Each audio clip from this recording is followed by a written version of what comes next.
Thank you very much. It is a pleasure to be back in Israel and to see so many friendly faces here at this extraordinary conference. I'd like to provide my assessment today of the most significant strategic challenges facing the U.S., Israel, and the region, and discuss the way ahead in addressing each of these issues.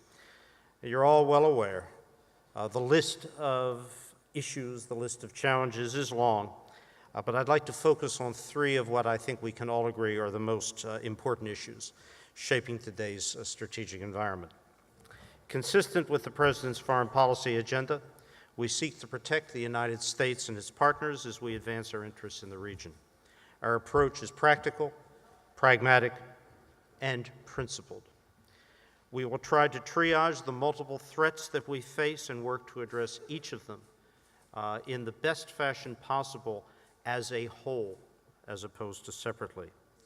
We seek to stabilize and secure the region to prevent radicalization, prevent the development of safe havens for terrorist groups, and prevent terrorists and states that sponsor terrorists from threatening the U.S. and our allies. Our highest priority, and I want to make this very clear, is the defeat of ISIS. ISIS poses a real and direct threat to the United States and our allies, having sponsored and inspired acts of terror in the Middle East, Europe, Africa, Asia, and the United States.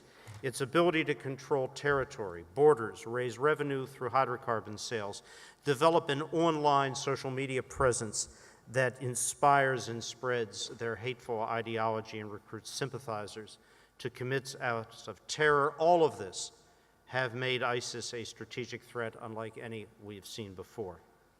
In its early days, ISIS spread across Syria and Iraq, taking control of oil fields, major cities like Raqqa, Mosul, Deir ez-Zor.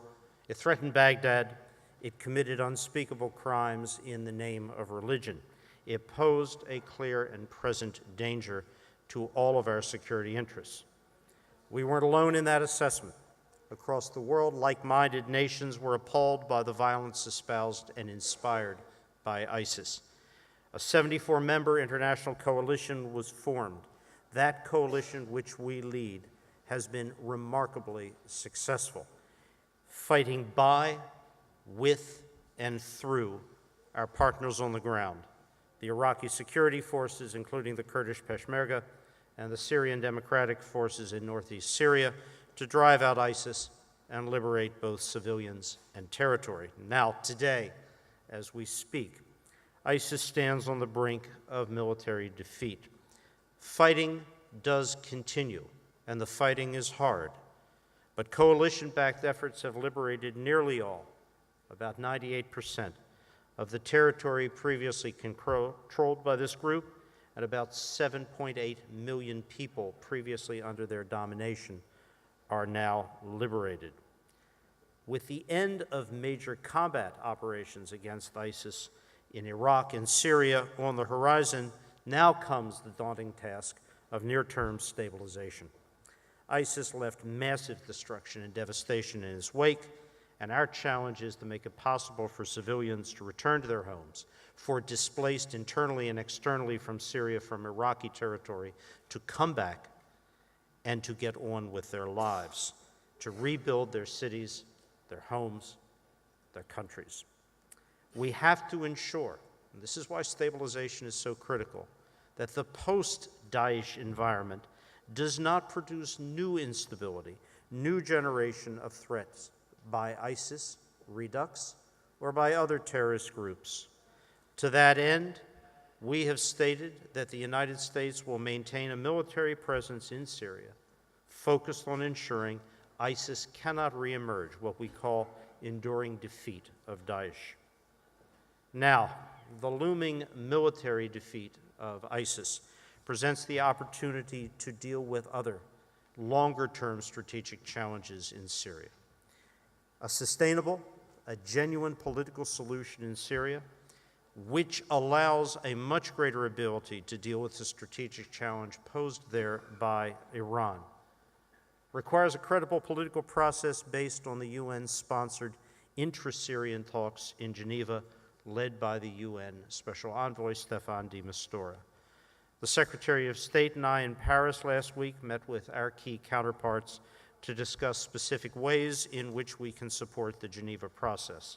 I spent all of the last week in Paris, in Vienna, in discussions with Russia, the UN, our key partners, including Saudi Arabia, Jordan, the UK, and France, in ways in which we can move this process forward.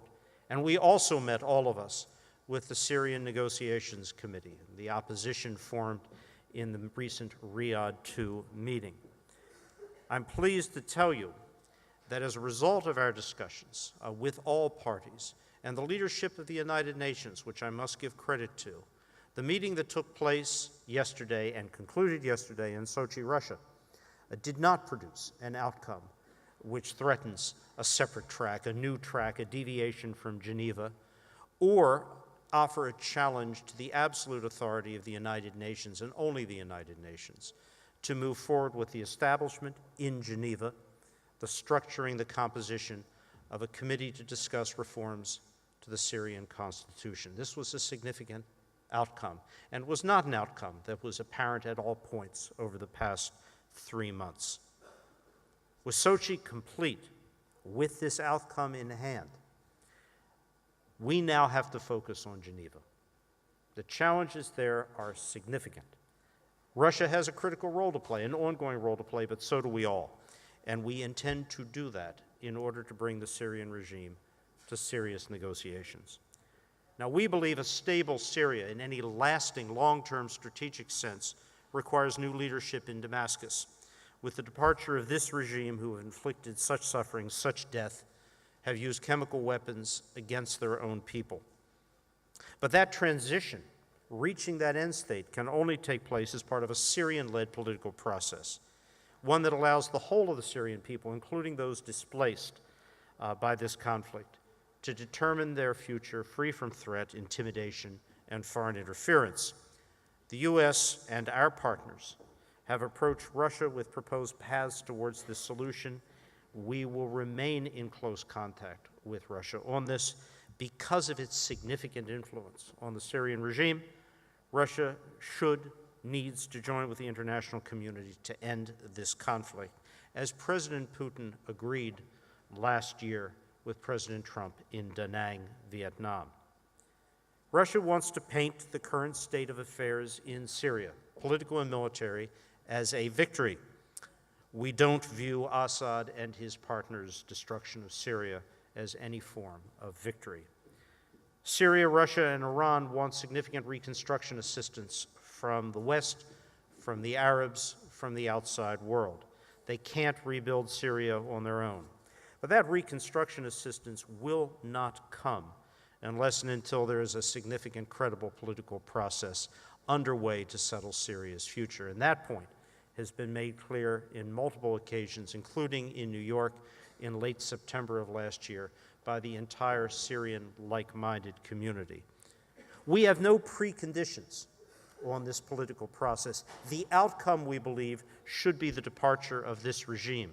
But as a precondition to begin talks, all we need to see is seriousness on the part of the Syrian government. And that is where we will continue to press Russia and the regime through the UN and directly with Moscow. One of the greatest challenges we all face in Syria in trying to deal with this crisis is the number of interlocking interests. Recent events in Afrin have complicated our situation, the situation of Syria, further. We recognize the serious security concerns of our partner and NATO ally, Turkey, but the escalating violence in Afrin threatens our shared goals in Syria of defeating Daesh and moving ahead with a credible political process. We hope that Turkey will de-escalate, limit its military actions, avoid civilian casualties, and not increase further the number of displaced and refugees. By working together, we can help ensure a stable Syria that poses no threat to any of its neighbors, including Turkey. Looking beyond the ever-shrinking borders of ISIS's presumed caliphate As we work to prevent ISIS from reestablishing a safe haven or safe havens to threaten our security or that of our allies, we continue to partner closely with those outside of Syria and Iraq. In Libya, we are working with Prime Minister Sarraj's government to defeat ISIS in a long-term sense, to build lasting stabilization in that tormented country based upon political reconciliation, a unified government, and unified national security forces. We stand fully behind the UN roadmap and the work of Ghassan Salameh, the UN Special Envoy, in that respect. But as we try to deal with the threats posed by ISIS in its remnant presence and challenge, we have to focus on the strategic challenge in front of all of us, the United States, Israel, our partners, and that is malign regional role, regional influence, regional presence. Iran is the world's leading state supporter of terror, full stop.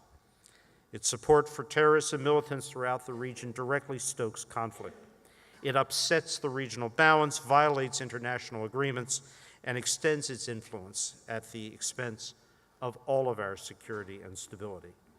We remain committed to ensuring Iran does not develop or acquire a nuclear weapon. The President has outlined two paths forward for Iran. Either fix the nuclear deal's flaws, or the U.S. will cease participation in the JCPOA. To fix the deal, the administration seeks two things: bipartisan legislation in the United States to ensure Iran never possesses a long-range nuclear missile, and legislation that makes very clear Iran will never come close to possessing a nuclear weapon to place on such a missile. The administration also seeks new supplemental agreements with our European partners that would impose multilateral sanctions should Iran ever develop or test long-range missiles, thwart inspections, or make progress towards a nuclear weapon. Our comprehensive Iran strategy focuses on addressing all of the threats posed by Iran, not just nuclear. For nearly 4 decades, the people of Iran have suffered under the oppression of a dictatorial regime that tramples on its own citizens' rights. The recent protests in Iran are a sign of the discontent, the structural unhappiness that exists there. The protesters expressed grievances regarding the high price of goods, but they also denounced government corruption and the use of funds for military adventures abroad rather than to benefit the lives of citizens at home. Our differences are with the regime in Iran and its actions. We support the people of Iran and their legitimate aspirations to live in a freer and more just society. Iran's ballistic missile program is an area of profound concern because it allows Iran to threaten us and partners well beyond its borders. We're committed to stopping Iran's missile development program, and we will work through multilateral agreements, the United Nations, and with all of our partners to restrict Iran's access to any material that could support this program. We're concerned about Iran's willingness to proliferate destabilizing missile technology to regional proxies, to arm militias. Houthi acquisition and use of sophisticated missile technology has exacerbated the Yemen conflict and allowed the Houthis to target Saudi Arabia and the UAE. Short-range, highly accurate ballistic missiles have been fired at Riyadh and other Saudi cities. These missiles threaten to escalate this conflict. We do not want to see any further proliferation of this technology, these sophisticated systems anywhere, not in Yemen, and certainly not to Hezbollah. But this is a subject of enormous concern and also enormous action by us, by all of our partners, to send a clear message to Iran that this cannot continue, that there will be no impunity for this kind of behavior. Iran is capitalized on the instability created by Daesh across the region, particularly in Syria and Iraq, to expand its influence. Iran is not just a regional threat, it's a global challenge. Iran supports terrorist groups across the region with weapons and other material assistance. It exploits divisions. It supports proxies who extend and exacerbate civil conflicts. We are looking to every means we have to contain, constrain, and ultimately roll back Iran's influence throughout the region. Now, Iran's support for the Assad regime, which has committed so many atrocities in Syria, and for Hezbollah, is a profound threat, of course, to Israel, to the United States, to all of our common interests. As Secretary Tillerson said last month, U.S. disengagement from Syria would provide Iran the opportunity to further strengthen its position in that country. As we have seen from Iran's proxy wars, he noted, Iran seeks dominance in the Middle East and the destruction of our ally, Israel. As a destabilized nation with a border with Israel, Syria presents an opportunity that Iran has been all too eager to exploit. We are concerned by Iran's activities and its ability to enhance those activities through a greater ability to move material into and ultimately through Syria. We will sustain our efforts to support legitimate state security institutions in Lebanon, such as the Lebanese Armed Forces, which is the only legitimate military force in Lebanon and could well serve as a counterweight to Hezbollah's desire to expand its own influence there, as well as Iran's reach in Lebanon. Iran has also sought to make inroads in Baghdad. It's in the U.S. interest and the Iraqi people's interest for Iraq to exercise sovereignty and independence in every sense. Iraq is not now, nor should it ever be, any other nation's proxy. We stand closely with Iraq and its central government on the foundation of our strategic framework agreement. Ultimately, we view a united Iraq as the strongest Iraq. We are urging both Baghdad and Erbil, the Kurdish regional government, to forge peaceful solutions to their differences through practical dialogue. Our embassy, our consulate in Erbil, continue to support this process, and in recent weeks, we have seen very significant progress in this regard. Much more remains to be done to heal the divides, security, political, and economic. But progress is being made, and we're encouraged by that. Iran, as I have said before, will exploit any opportunity, any divisions, any instability to advance its own influence. We need to work to shore up unity in Iraq, outside Iraq, to avoid the self-inflicted wounds in the region that Iran capitalizes upon so adroitly. In Yemen, we're actively engaged in efforts to address the conflict and the humanitarian tragedy there, one of the greatest in the world. More openings have been created by this conflict for Iran, Al-Qaeda, even ISIS. Iran has sent, as I noted, very sophisticated weapons to the Houthis. These weapons are a very serious threat, and we need to find, together with our partners, a practical resolution that diminishes Iran's ability to exploit this situation, diminishes their ability to use Yemen as a platform with which to threaten Saudi Arabia, the Bab al-Mandeb, and the UAE. Humanitarian access is critical in Yemen to providing us the space we need to address the other challenges there, and we're pleased that over the course of the last month, Saudi Arabia and the Saudi-led coalition have indeed opened full humanitarian access to Hodeidah port. That access needs to remain in place. With respect to the political situation in that extremely troubled part of the peninsula, we do support political efforts by the UN and others to advance a resolution. There is no military solution to this conflict. The continued rift among the Gulf Cooperation Council countries, some states levying sanctions on, closing their borders with Qatar, once again has opened a door to increased Iranian influence and detracts from our ability to work with critical partners against the threats posed by Daesh, by Iran.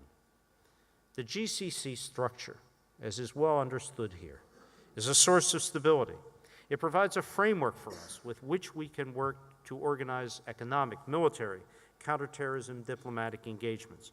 We regret to see fractures or fragmentation emerge between our friends. As this dispute drags on, the parties' ability to collaborate against common threats can only deteriorate. Now, finally, I'd like to end by taking a broader look at the region.